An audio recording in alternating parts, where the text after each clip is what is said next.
I think that people still see him as a bit of a boom or bust player. And even the booms haven't been super high. Like, I think he's only had 3 games in his career where he's been over 100 yards. Had 0 games with 6 or more receptions in 2024. So the booms haven't been incredible, but there's just something about Jameson Williams that is just absolutely electric. And the Lions' new offensive coordinator, we had Theo Greminger on the channel last week from Fantasy Points, and he pointed out that the offensive coordinator for the Lions now is a former speed merchant himself. He was the fastest wide receiver at the Combine the year that he went at the Combine. And Theo's point was, don't you think that that's just going to gravitate towards trying to scheme things up for JMO? And I was like, that is probably one of the most fun arguments I've heard for Jameson Williams in 2025. What else about Jameson is it that gets you going, Ian? I mean, it's as Eleanor Roosevelt once said, man, America's all about speed, hot, nasty, badass speed. And that's what we got here with JMO, man. Still just 24 years old. The Ohio State Bama product, obviously, earned that high-end first-round draft capital for a reason. And it's a situation going to last year where I know a lot of people had that mindset of like, oh my gosh, like fool me once, fool me twice. Why is this year going to be any different? But if there's ever a guy we could paint some reasonable excuses for the first 2 years, it was always JMO. Coming off that, obviously, unfortunate ACL injury in the national championship. And the next year he has, an early season hamstring and then another suspension to deal with. So honestly, last year was our first chance that we actually got to see this guy with a clean slate and a clean bill of health. And my God, man, for the fact that he was able to put up the numbers he did on literally only 91 targets, man. Like, again, only A.J. Brown, Mike Williams, and George Kittle have cracked 1,000 yards on fewer targets than what we saw JMO do last year since they started tracking the metric in 1992. So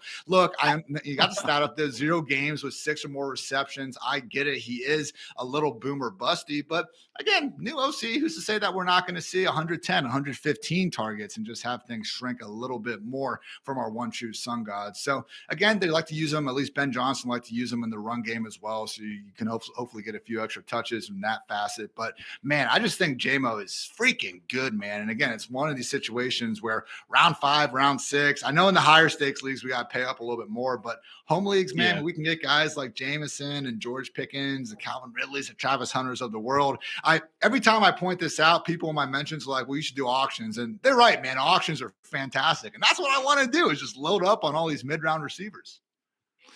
Yeah, it's one where it seems like some people are kind of finding it that you've got to be JMO or Amon-Ra. They don't seem to see a world where both can coexist to a good level. And personally, I'm quite high on Sam Laporta. I think that he's going to be primed for a bounce back if he can stay healthy through training camp. But like Amon-Ra is back at practice, luckily. I saw that. Yeah. And like Amon-Ra has proved that even if he's not getting the receptions, he seems to find his way into the end zone. Every year he's played in the league, he's increased how many touchdowns he's got. And if there's one thing I know about extrapolation in the fantasy community, you can do with it what you like. So do you worry that a JMO breakout would come at the expense of Amon-Ra, or do you think that all 3 of them really can exist to a decent level?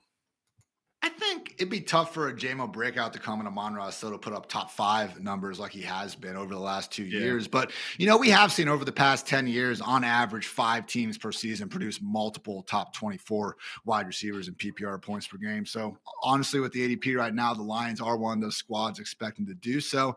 I think it's reasonable, man. They play complementary different roles as much as, the Isaac Tesla hype is going out of control. I still think this passing game is going to be fairly condensed around those two. Laporta is a little bit of the wild card, so we'll see what goes on there. But, again, situation where it's just a really good offense, man. I don't think they're going to be, even if the Ben Johnson factor hurts things a little bit here, I don't see the Lions going from being arguably the best offense in the league to outside the top 16 or anything like that. So, again, where Jameson goes, I think just kind of alongside the fellow wide receiver twos, Devonta Smith and Jalen Waddle, I prefer him to those guys. And again, I think it is thanks in large part to just being a superior overall offensive environment.